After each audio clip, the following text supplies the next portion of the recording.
Hello, everyone. The topic for this episode of Tea in Teaching is engagement in the online classroom. The hosts for today's episode from the Fox School of Business Department of Online and Digital Learning are instructional designers Sarah Looney and Brendan Goggin. Our hosts interviewed two faculty members they work with from Temple University, Steve Sclarow and Nick Hakun, to get their take on today's topic. Steve spent 20 years working in architecture and construction before transitioning to higher education.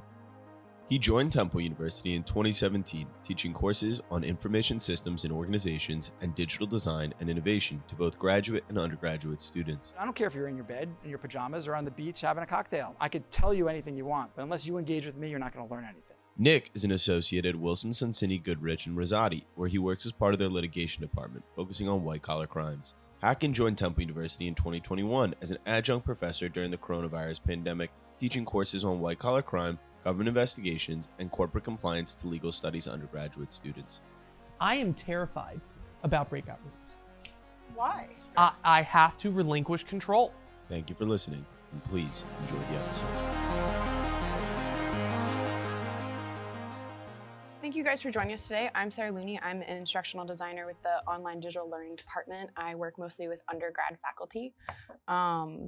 Thank you for joining us for the podcast today. Yes, and I'm Brendan Goggin. I, like Sarah, I'm an instructional designer with the ODL department here at Fox.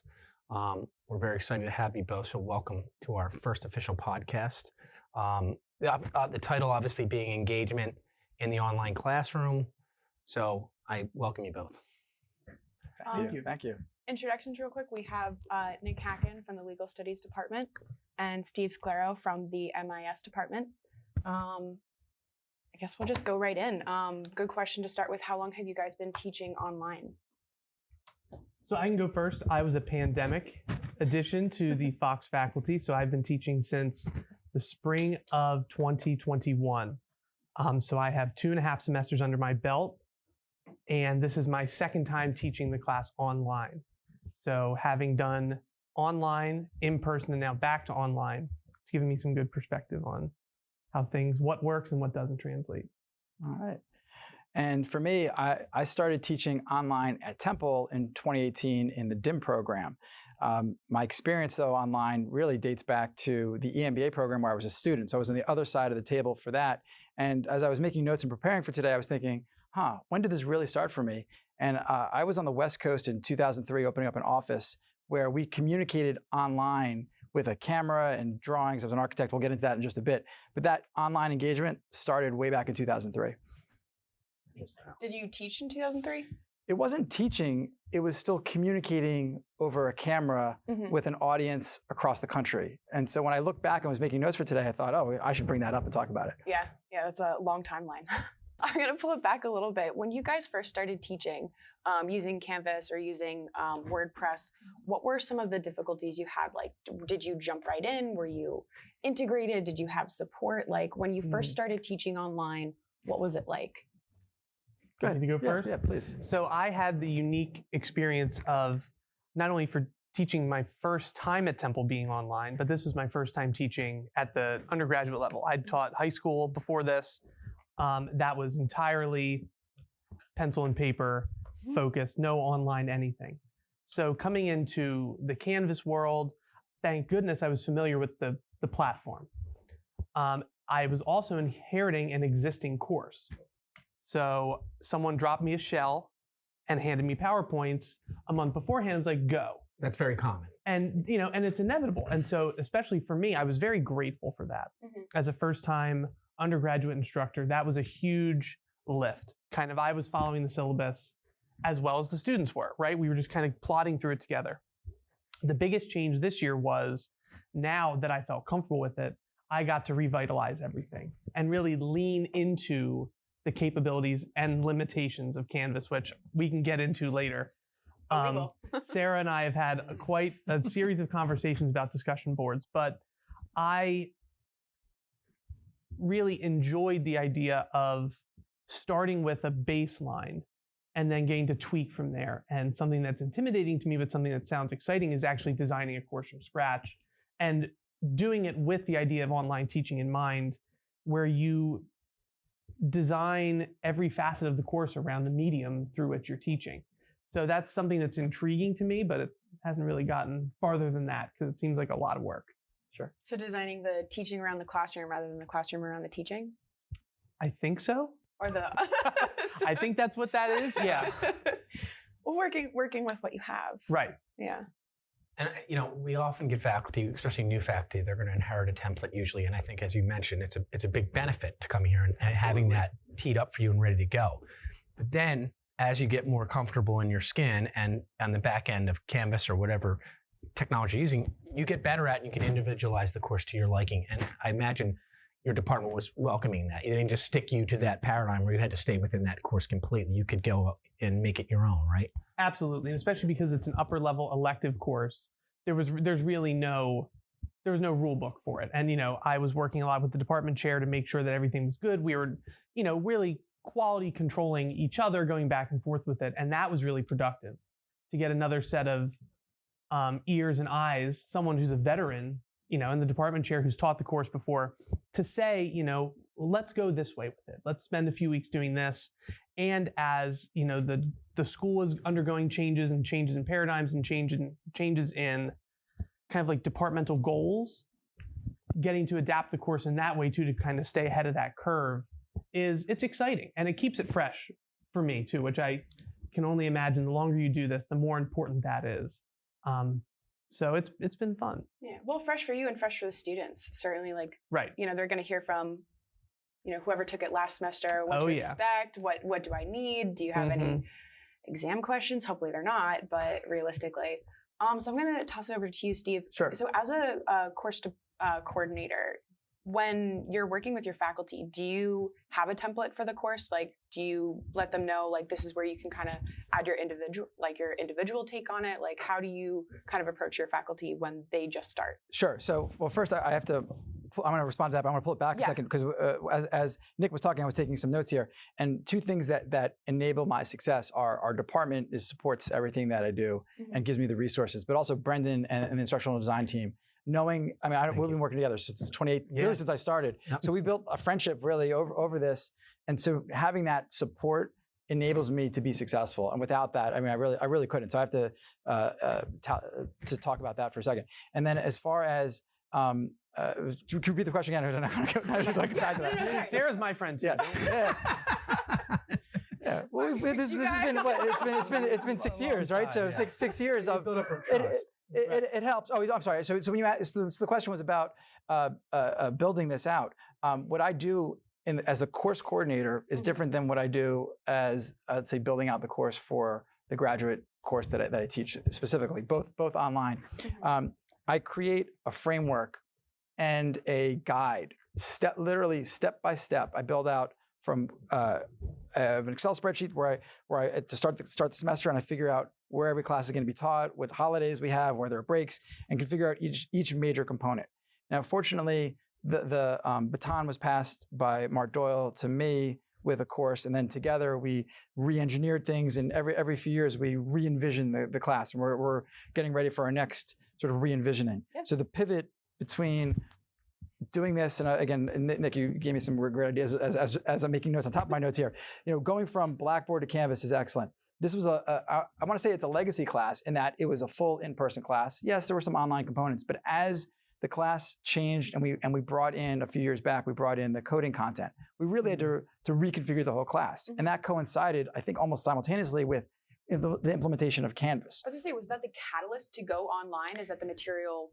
We were always online. So WordPress, okay. When I first started and was teaching this class and others, we were always using WordPress before Canvas. And I'm pretty certain the department was using the WordPress site before Blackboard, or maybe in conjunction with it. Okay. So what we used that as an opportunity was to build both simultaneously. So I build a step-by-step process, and I have a manual for the entire team that describes every course, all the changes that we make between semesters, and then over the summer when we have more holistic changes. So I could refer that back to the team. And then even from a setup perspective, I'll create a PowerPoint that is step-by-step how to create the content. And so I'll build a mock, or a template WordPress site and a template Canvas site. that I export out to the team. So their baseline is the same. And then if you have depending on whether you have a Monday, Wednesday, Friday, Tuesday, Thursday, whatever your format of the class is, you can make those small tweaks to dates and deliverables, but the content is the same. Yeah. And everybody has that manual.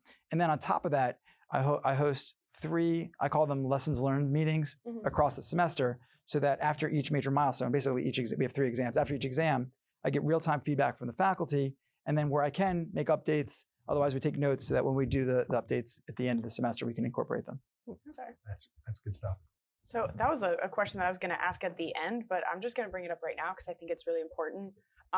After each semester, when you guys get your student feedback forms, how important is how this, like, the students' feedback to you? Like, do you take that into consideration the next time you're teaching the course? Do you take that into consideration when you're designing a course that's going to be taught by 7 faculty? Like, do you guys meet at the end of the semester? I know there's a lot of questions. Sure, I'll jump in on that and then pass the baton to Nick.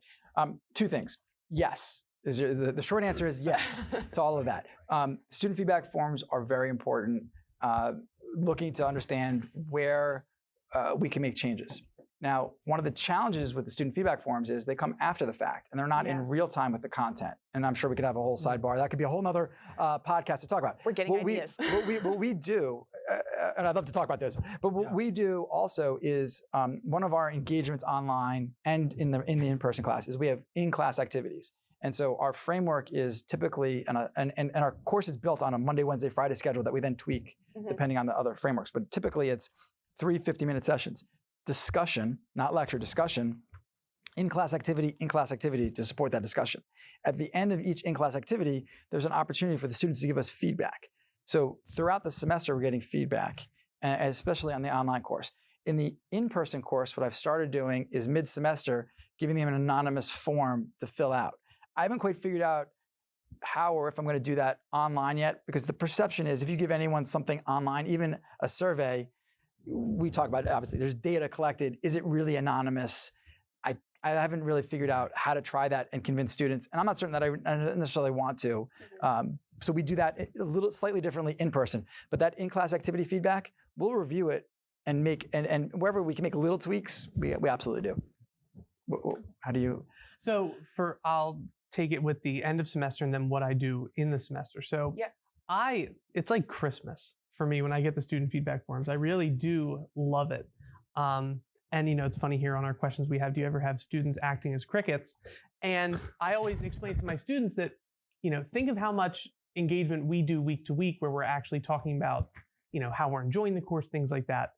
And it's not that often, right? So I can only know how I'm doing in this job really at the end. And that's how I went for the first 2 go-arounds through the course. And to kind of improve that scenario, I've started doing weekly check-ins with my students for course engagement. So I listened to this other podcast. Are we allowed to drop other podcasts? Absolutely. No Stupid Questions with Professor Duckworth over at Penn, the lady who wrote Grit. And her take was, after every class, she makes her students fill out like a 2-sentence participation form. That's how they get credit for attendance. And I've adopted that into my course. And so I teach Tuesday nights. We're done at 9 o'clock. I tell everybody, take the next 45 seconds and tell me how you participated today and something you liked or something you didn't like. And it's been outstanding.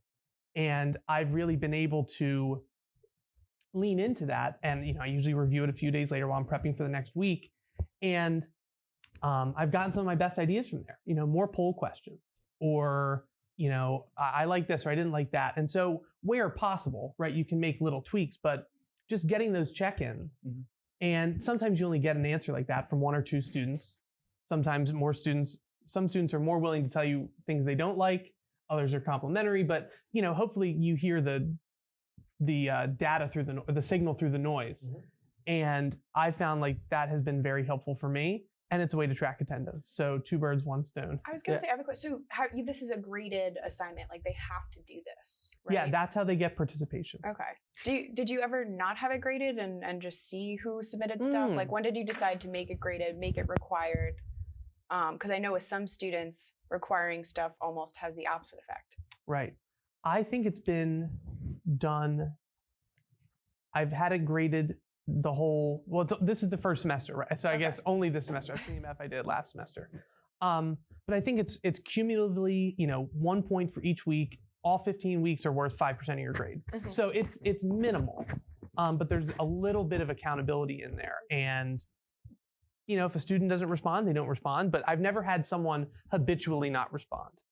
So that's been one thing that's huge. And one thing I'd like to add before I pass the baton over to Steve is that I don't require students to talk during class to get participation. But if they don't talk, then the expectation is it's what would you have said? That's what they have to put in the participation. So if they did speak, they tell me what they talked about and why it added. And if they didn't speak, it's, well, if you had, where did you want to jump in? And where would you have, what would you have said? And I like that because some people are more comfortable Exactly. in an environment where they're speaking, and other people might be a little more shy, and you don't want to discourage that. Exactly. How they engage with you. So I like that answer. Yeah, I think it's a really great program that you've added. So just a couple quick questions for you. Is it? Oh boy. Is it? Do you do it through Canvas specifically? Yes. So it is a text entry assignment. I think I was actually hoping for a way where I could just have it pop up.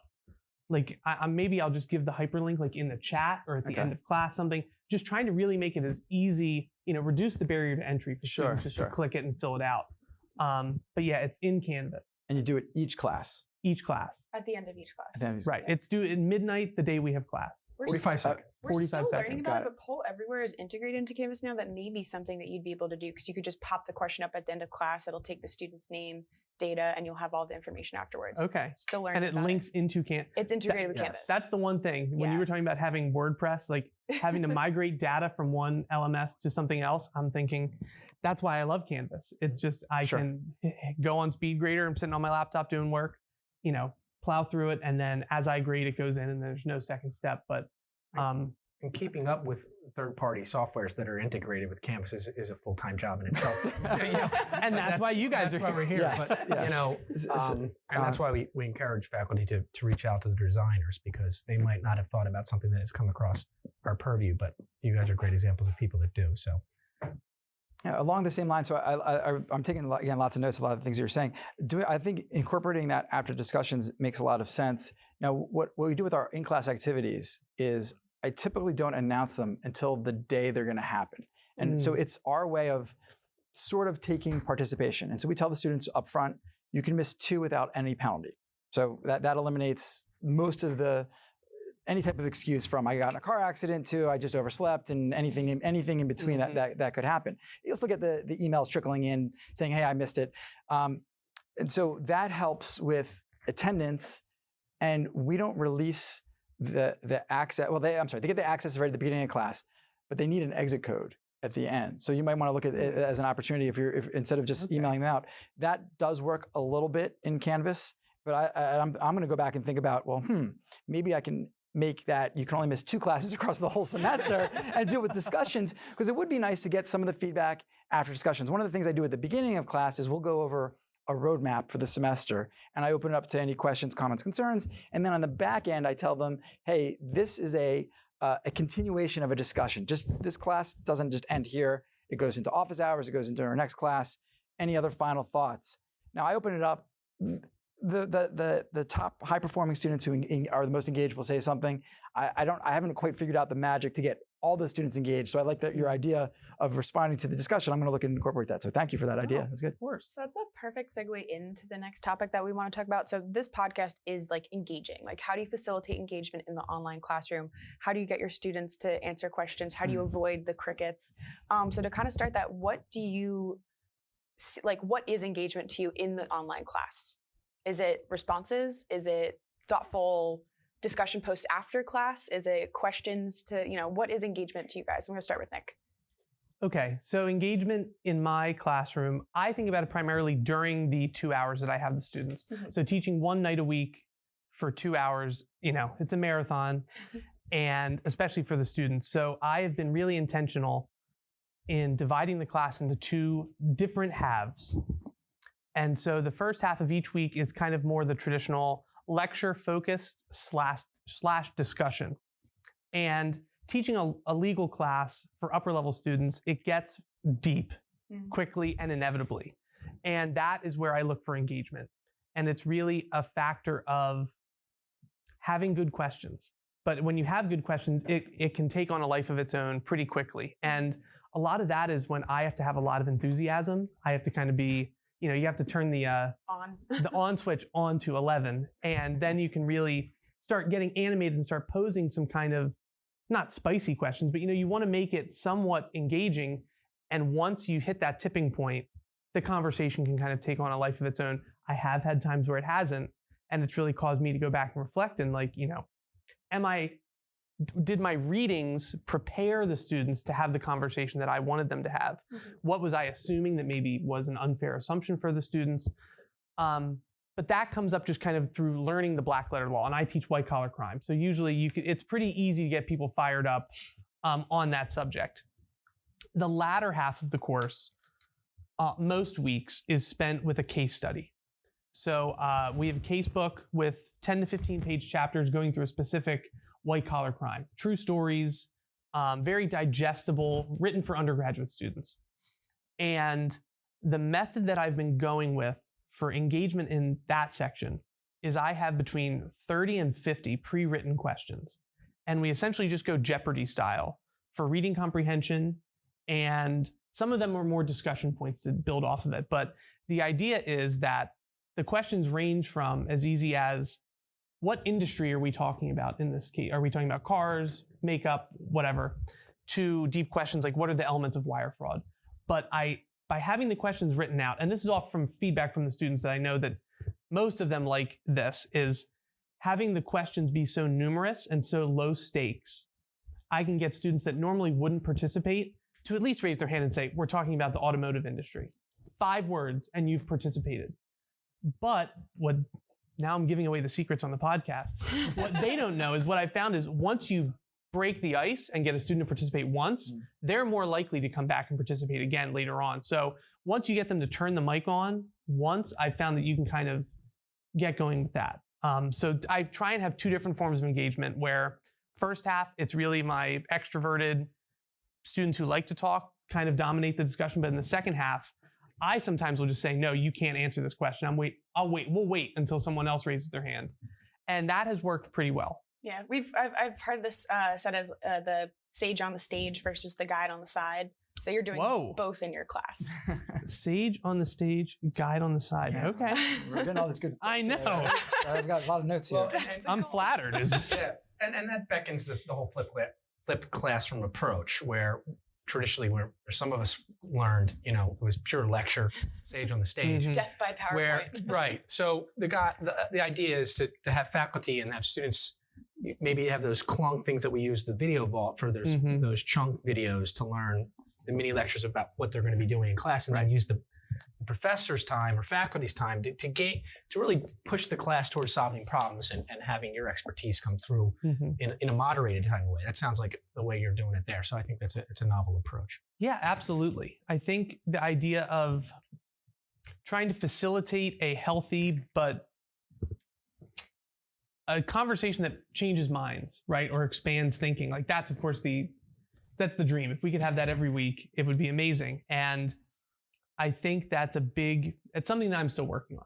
Sure. So I'd love to hear your answer to all this. I forget the question. Yeah. What is engagement to you? There we go. So, all right, ready, guys? Yes. Everyone, stretch out your arms like this. Go like this. Come on. Shake it out. Shake it out. This is what I do with the students. Okay. So I do that with the students. I tell them, day one, guess what? This is my energy level. I'm bringing my A game every single class. This is my expectation. So I set the tone right from the get-go that, yes, I'm having some coffee right now. I'm like this. I've only had maybe a quarter of that cup. I don't need it. You don't. I don't need it. Brendan knows it. I know it. So I'm telling them that I'm bringing my A game. And my expectation is that they bring their A game also. And then I get into managing expectations. So I start off telling my background, my story. I practiced 20 years in industry, and not to bore you with the whole thing, but I started practicing architecture. I went from brick and mortar to digital. I go from building buildings to building students. And I share that with them. And then I might show them a picture of my family, and I now know what an absent-minded professor is because I got a 2.5-year-old son. So I try to humanize myself, and I self-deprecating humor as much as possible with them. That does work, and you can be and you play any side of that.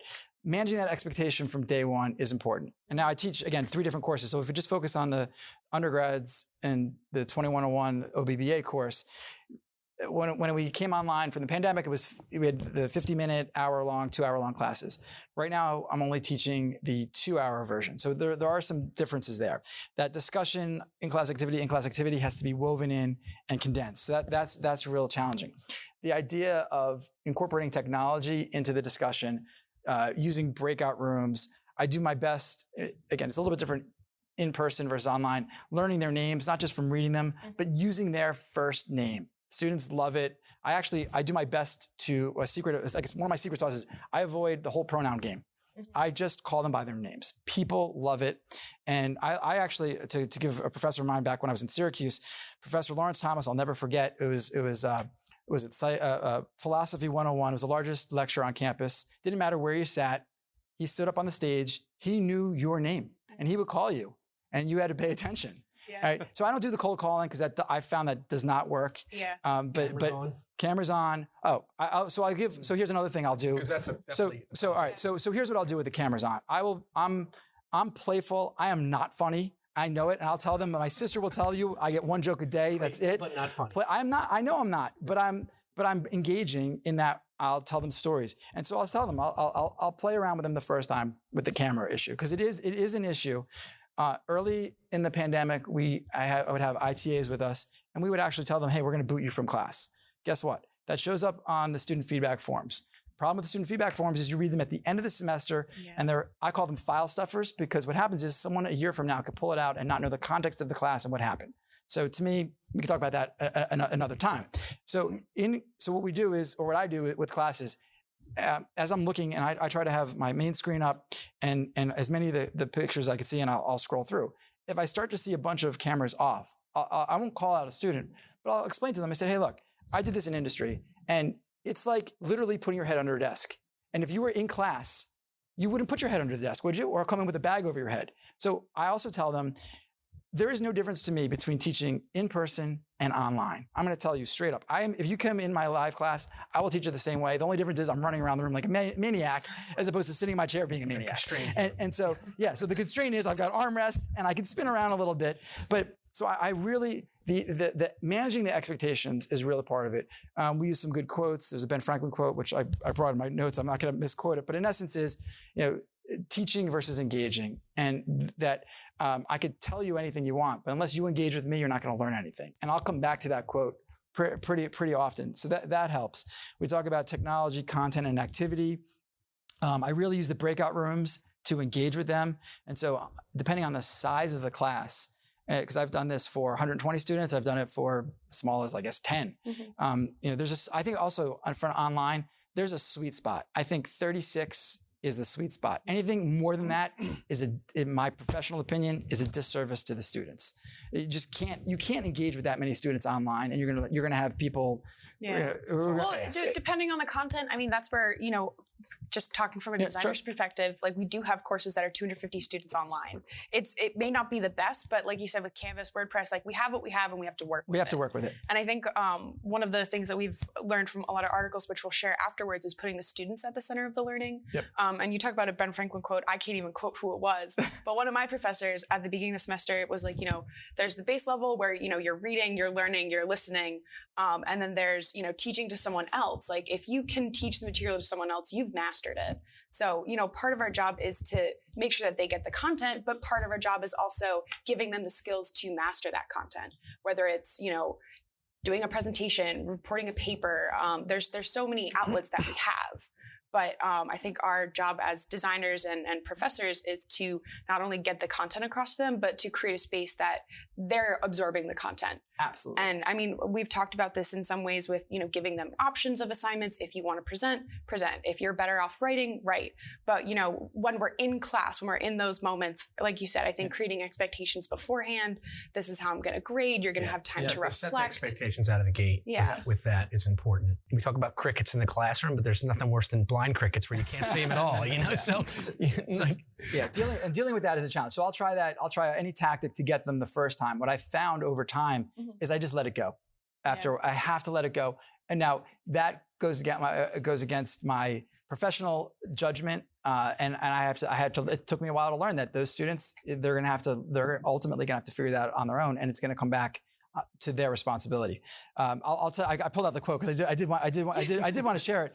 It's important. The other thing within this idea of engagement in the breakout rooms, what I'll do, especially when I have we have ITAs, information technology assistants. They're slightly different than TAs. We have our department helps support us a little bit with that, and so especially when we get into the coding content, they attend our classes. And so for breakout rooms, especially in the larger classes, it's phenomenal because what I'll do is I'll say, okay, ITA Alex, you're going to take rooms 1 through 6.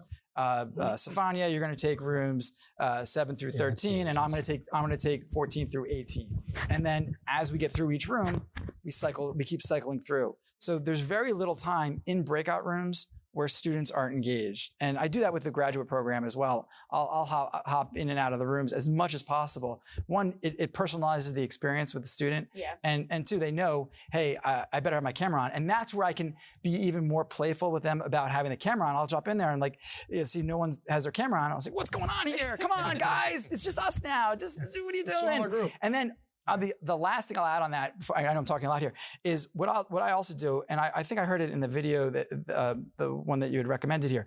I tell everybody, have your camera on, and if you're uncomfortable with your background, I make it a point every single class, depending on what my mood is, I have a different background. And so I'll talk about it. And so some classes I've even gone into, all right, let's have 5 minutes discussion, we're doing 80s theme because I'm a child of the 80s, and then let's talk about what you've got. And that also just kind of like breaks the ice and makes them feel comfortable. And I said, I don't care if you're in your bed, in your pajamas, or on the beach having a cocktail.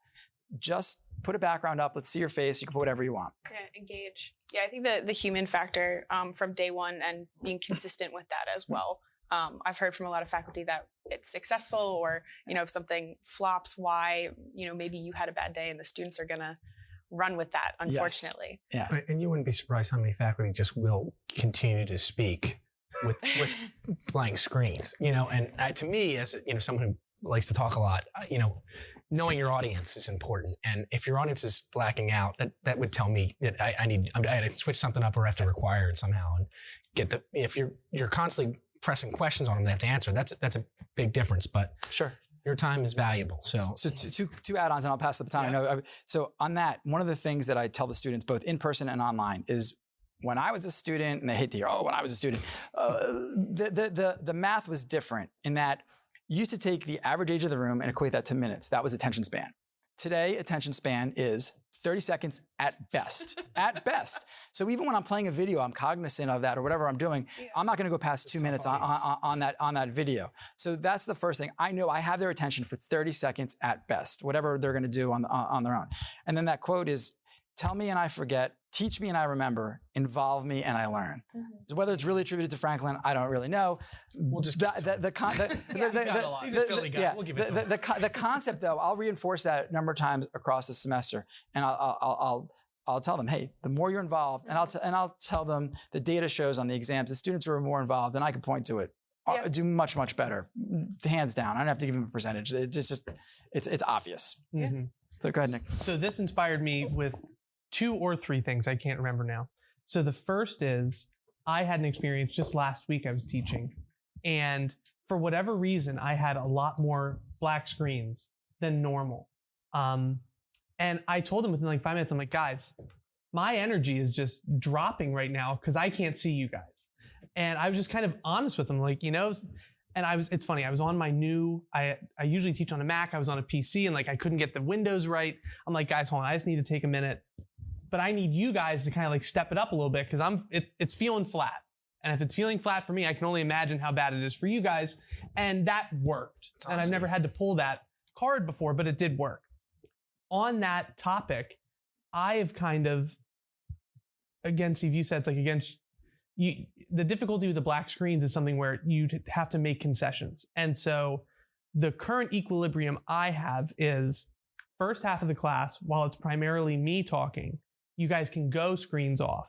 And if you want to talk screens on, second half of class, everyone has to be on the whole time, because that's when I expect everybody to be chiming in.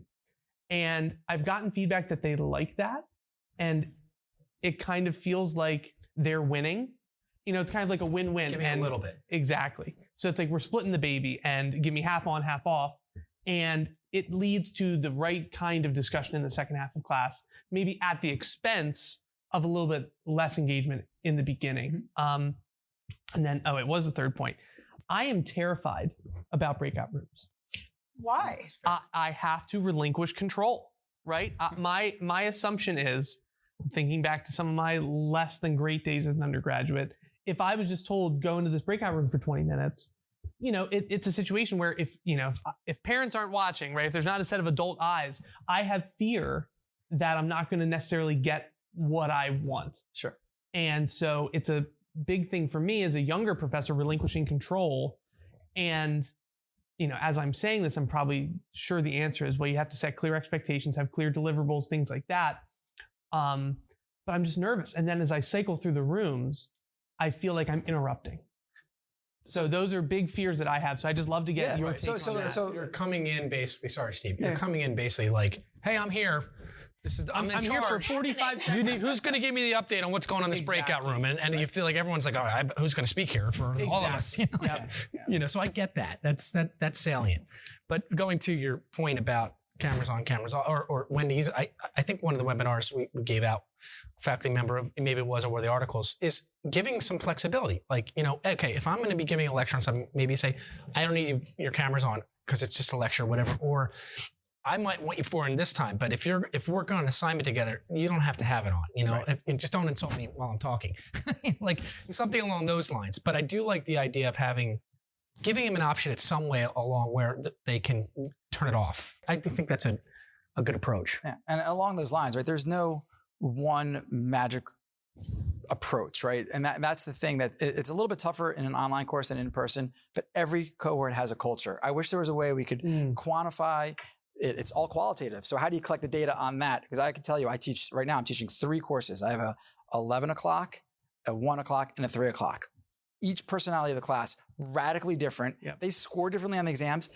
Now, I teach the content exactly the same. This is the same online too. And I just, there's lots of different components there. So go I'm just thinking about that. We do have analytics, Canvas, even with our videos, we've in the past been able to watch the videos to see where students are watching, where they stop, where they trail off, with the video vaults. It's good to know. It'd also be kind of interesting to know if Zoom ever got to a point where we could see, like, statistically, how many people are blacking out at what time and when in the course of our lecture is that happening? Because, getting those analytics helps you design your course better, I would think. So all that stuff is, I think, coming down the pike pretty quickly. My mind kind of goes back to what you're saying earlier about you used to build buildings, now you're building students. One of the things that I think the students want to know, and that's going to make them engage, is why do I need this content? How am I going to use it? Is this for a grade? Is it for a real world application? Sure. So like when you are in those 2-hour classes, are we just going over, this is for the exam? Are we going over there's, and like you said, there's no one fit all. It's going to depend on the content. Is it qualitative, quantitative? There is no one answer. Yeah. But I just have one last question for both of you guys, because we're reaching. I think the goal at some point is we might break it up into multiple different podcasts to see how this conversation built and maybe have 2 or 3 episodes out of this. Sure. Certainly, I think it'd be interesting to come back and address some of this stuff later, or come back to some of the questions, topics we came up with. But final thoughts and wrapping up, what would you guys if you had to give some sage advice to someone teaching online for the first time, and they are worried about that first Zoom class? How are their students going to engage? What if they don't answer? What would be some general tips or something that helped you, whether it was a specific class or a story? Sure. I almost forgot to. I didn't answer Nick's question first about going in the breakout room. So a couple just real quick on that. Yes.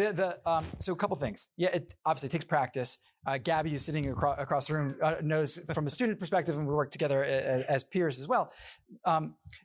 Building these ICAs, in-class activities, building the work that the students have to do into that activity, telling them whether it's graduate or undergraduate, especially undergraduate, these are their colleagues. The best jobs they've ever gotten are from my alumni network.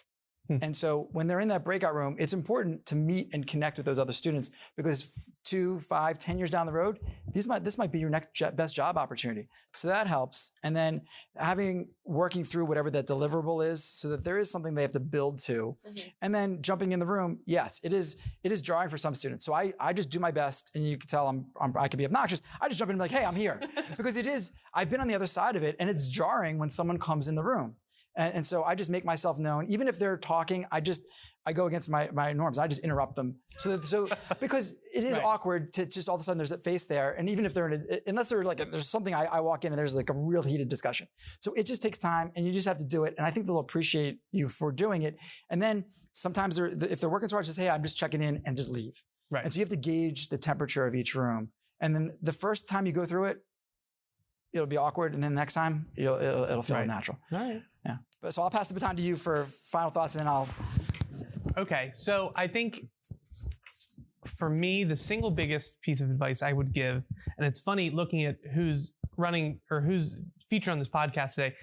I think what Steve said earlier about just having enthusiasm and energy, that's been that's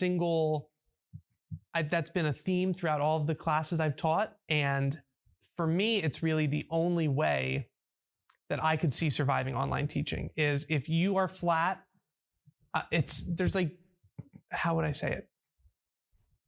However energetic you are, divide that in half, and that's probably how energetic the students are going to be. So I feel like, especially in the online classroom where that depreciating factor is bigger, you need to be more energetic and more excitable and interested in what you're talking about and interested in how you're teaching. And when you do that and you're self-deprecating and all of those things, you get buy-in from the students, and that allows you to make the kinds of, mea culpas, like what I had to do last week when I didn't have cameras on. I said, look, guys, I want to be at my A game, but right now I need more from you guys, and kind of building that social contract between you and the students that, this is still new. I think we can all say that it's still new to be doing a class fully online. And I just tell the students up front, it's like, look, help me help you. And with my energy and enthusiasm and just sometimes blatant honesty, I think that is the solution, right? Like the camera just exposes you for who you truly are. And if you're trying to be someone else, you're not going to be able to survive however many hours of screen time you're going to be on with them. So that would be my advice. Yeah, those are fantastic. I would agree wholeheartedly with all of them. Final thoughts for me are manage expectations day one, first class. And then I've also learned, do it throughout the semester. Don't just make it the first class. Sometimes you might have to go back to it. I don't know that you have to do it every class, but again, each cohort's different. One thing that I try to exude is my passion for the profession. I am passionate. And so I try to have that come out in anything I do, which also ties into your point about enthusiasm. I think there's some synergy between passion and enthusiasm. They have to be aligned. The other thing I tell the students is I'm doing my best. Even though you're taking an online class, I'm giving you an in-person experience. And I want them to know that they're not missing anything by taking it online. It's the same. And we're just using a different medium to do it. So I try to do that. And then from a faculty standpoint, preparation. Practice. I brought, so I pulled out my notes. I wasn't sure what to bring today, but I prepared a little bit differently for online than I do in person. I use the same content, but I go through, I tab it, I underline, I make different kind of notes, and I even make a different spreadsheet and how, depending on the type of class, almost down to the 10 to 15 minute mark of what content I need to cover. Because online, you're on the clock more than you are in person. It's not like you're in a classroom in high school and you can see the clock on the wall, but online, everyone's got clocks everywhere. They've got their mobile device, they've got the screen, everything. So timing, I think, is much more critical, and being cognizant of that is a little bit different online. Yeah, I think you guys have highlighted there's so many ways to approach it. The online class, I mean, it poses problems, it poses, there's opportunity, I think, in it. And as we're, continue teaching online, we're just going to keep learning more. But you guys have given us so many ideas for future, this was great. I definitely have more questions I want to go into, but I think that's the purpose of podcasts, is we get to explore that in future episodes.